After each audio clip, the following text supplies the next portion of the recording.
The Taliban are all set to announce formation of their government in Kabul after Friday prayers.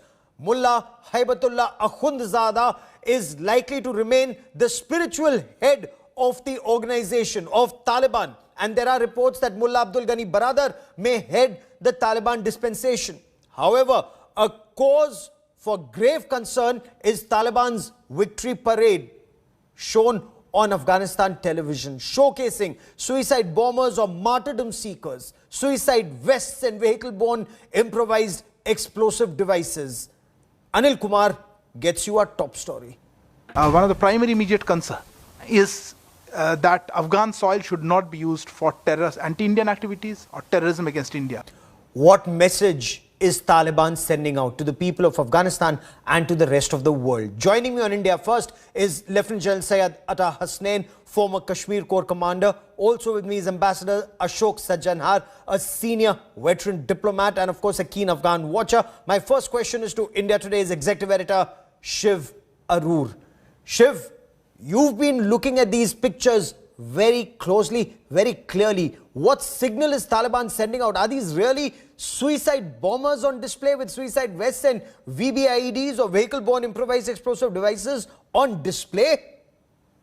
Well, Gaurav, there's, something unsettling as well as ironic about this video. It shouldn't come as a surprise because this is, after all, the Taliban that we're talking about. They've been embracing the Al-Qaeda. So this is a terror organization. I don't buy into that debate. But the images also validate and confirm something else entirely. This is the Taliban pretty much rubbing its identity into the faces of the world. They might be saying something in press conferences, but here they are venerating suicide bombers, martyrdom seekers, as they call them, plain Jane terrorists, people who've, killed innocents in Afghanistan and elsewhere in the world, being honored and having prestige poured on them in a military parade.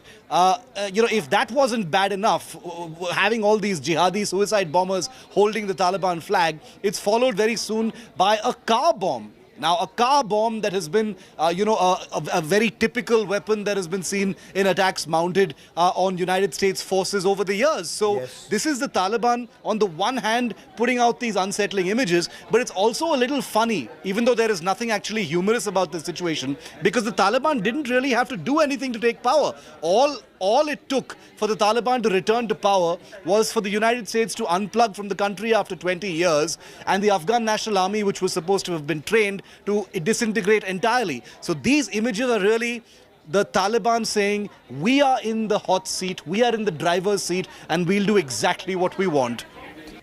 Is this then part of Taliban's chilling information warfare and psychological warfare? They're putting fear in the hearts of any adversary. Let me quickly take this question to General Atta Hasnain. General Hasnain, when you look at these images, what's the message that Taliban is trying to send out? Establish that link with General Hasnain. Ambassador Sajjanhar, these images should be an eye-opener for those who say that Taliban 2.0 is different from Taliban of 1996 to 2001. Absolutely, Gaurav. I think you have hit the nail on the head that, there has been this narrative that's been going around. And, first of all, started by Pakistan, taken on by, China, Russia, even the United States, saying that, Taliban are the good terrorists and ISK is the bad terrorists. We have to use the Taliban to get to the ISK and to defeat them. But I think this is a very brutal message that the Taliban is sending. It's sending to the world, of course, that, if anyone dares to confront us, then this is what they are going to face. This is how we have got control of Afghanistan. This is how we plan to keep it. And, no one can do anything about it. This is, goes totally in the face of what Zubaydullah Mujahid has been saying all this time, that we want peaceful relations with all countries. We don't want to interfere in anyone's affairs, etc., etc. But, this is also a message, Gaurav, to the local people in Afghanistan, because, as you know, there are so many people who want to flee, who want to run away. They have been traveling hundreds of miles over deserts and hills to, even walking to get out of the country, because they know that life under Taliban is not going to be very happy. So this is a message to them also. You know, that a any one of military parade like a regular parade that's held in other countries across the world. So they hold a military parade, but General Hasnain, they showcase martyrdom seekers. They showcase suicide vests and VB IEDs, and these vehicle-borne improvised explosive devices have been used to devastating impact and effect almost in many parts of the country, including in Jammu and Kashmir. What do you make of Taliban's message to the world? See, Gaurav, I'm one of those who was actually till this morning beginning to start believing what the Taliban was saying. That this is Taliban 2.0, this is a different Taliban, etc. It is very, very obvious that there's a stark difference between what the Doha boys of the Taliban say and what is there on the ground. Yes. These are two absolutely distinct entities. The fighters on the ground, the people in Kabul and other cities, and those who are projecting the image of the Taliban sitting in Doha. You see, now the stark reality has come in front. What the fighters are wanting to clearly convey to the world is that they are there for Islam, that Islamic identity is there. They will use these kind of tactics which they've used apparently to their perception very, very successfully. And this is what has resulted in the defeat of the United States of America and NATO. This is the image they are projecting once again, because I think it is very clear that they perceive that as if the global war on terror had ended, and that the Islamic world was no longer awakening to resisting the so-called clash of civilizations as such. All this is being done primarily to message the Islamic world, come with us, we are the leaders of the Islamic world. That's a very important point you make. Absolutely. And this is exactly what was the plan and the grand strategy of Ziaul Haq when he initiated this movement of the Taliban in 1981. In fact, Ambassador Sajjanhar, this is a game that Pakistan has played very effectively, even against India in the past, saying that, there is one faction, the terrorists may be doing it, or the ISI may be doing it, or the army may be doing it. Talk to the civilian leadership and strengthen the civilian leadership. And decade after decade, Indians fell into that trap. Now it seems that the Doha faction, which would perhaps be, Sher Abbas Tanikzai and Mullah Abdul Ghani Baradar, they would be seen as the good guys that strengthen them against the Haqqani network. And in the end, perhaps they're all together, they're, pulling wool over everyone's eyes. Well, yes, I think it appears to be a good cop, bad cop case that, these are the Doha boys, those who are interacting with the world. Even now, as you have seen that, there has been a British delegation that has come to Doha. They are talking to those people. What it really means, Gaurav, is, and this is something that I've been saying all along, that all the promises that the Doha chaps are making, when they go to Moscow, they say, no, the Al-Qaeda and the Islamic State is not going to come to Central Asia. You will not be threatened. When they go to China, they sign a MOU, an agreement with the Chinese saying that, we are going to control ETIM, East Turkestan Islamic Movement. But, and they go to Iran also that, we are going to treat the Shia minority Hazaras very well, not like what we did last time. But, there is a very strong disconnect between Doha and the fighters on the ground. And I don't think that the fighters on the ground are clearly ready to give up all their power in terms of, they know only fighting, they only know violence and shooting. Yes. So they are not the ones to sort of, sit at the negotiating table and see what has been agreed to and observe that. On the contrary, perhaps they think, and and that's the point that General Hasnain has been raising, that they think they have defeated two major superpowers, the Soviet Union initially and the United States now. So they are looking for expanding this global war, and where religion plays a very crucial role, perhaps, General Hasnain. So is this video cocking a snook at the West that we don't care. When you think that you have leverage over us, when you think that you'll give us money to make us behave like good boys, we don't care.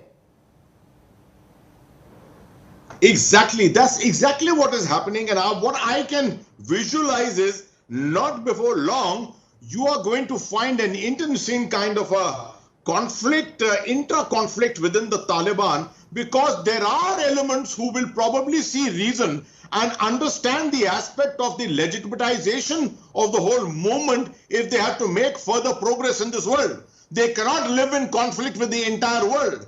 But as very correctly said by the ambassador, is that there is this element on the ground which feels very strongly for the movement, and that they will not leave this movement aside at all. They have got this victory, having defeated two superpowers. So I see, before long, I see something major developing in terms of a schism between the elements of within the Taliban itself. Okay, Ambassador Sajjanhar, does the world truly have leverage over the Taliban when the world says that we will not go by your words, we'll go by your deeds, and then such videos come out in public domain?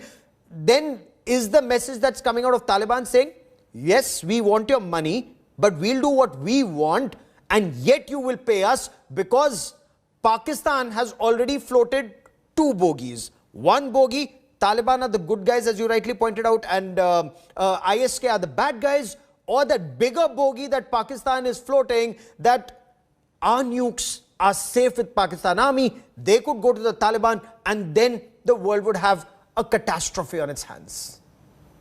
Absolutely. You know, this is the stratagem that the Taliban has adopted.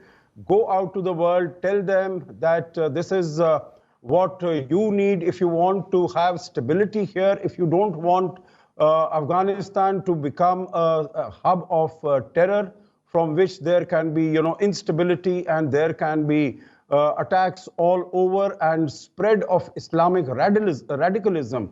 Then you have to recognize, you would have seen that statement of Moeed Yusuf, the NSA of Pakistan, who said that unless the world immediately recognizes the Taliban, yes, there is likelihood of another 9/11. Of course, he went back on it. But I think this is the mindset of the people there.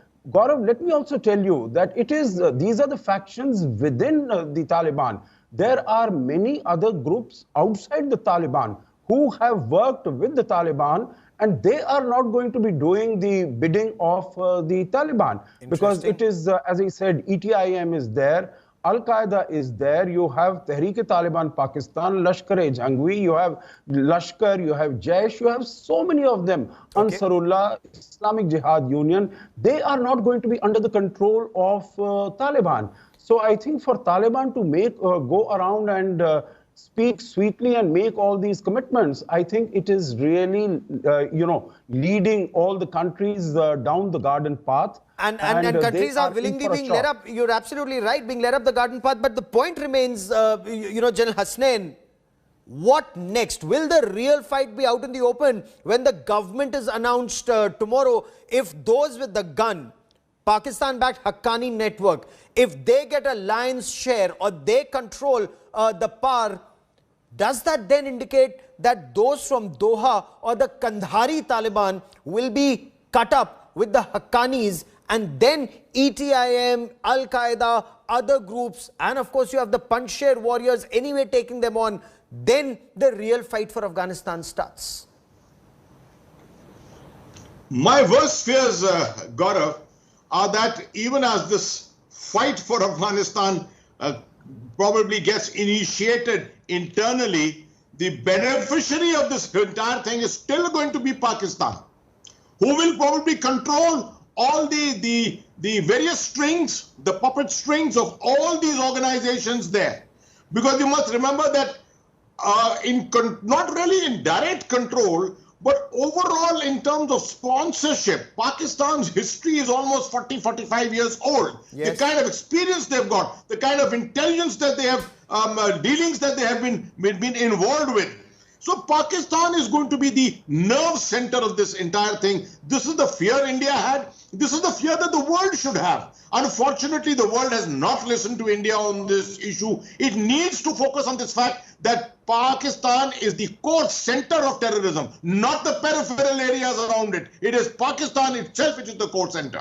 Sir, but this is well known, and yet for 2 decades, despite losing 2,000 lives, America did nothing against Pakistan's military leadership that was sponsoring the Taliban. The only faction perhaps would be the Tehreek-e-Taliban Pakistan, which has tasted blood. And will they then go after the Pashtunistan area?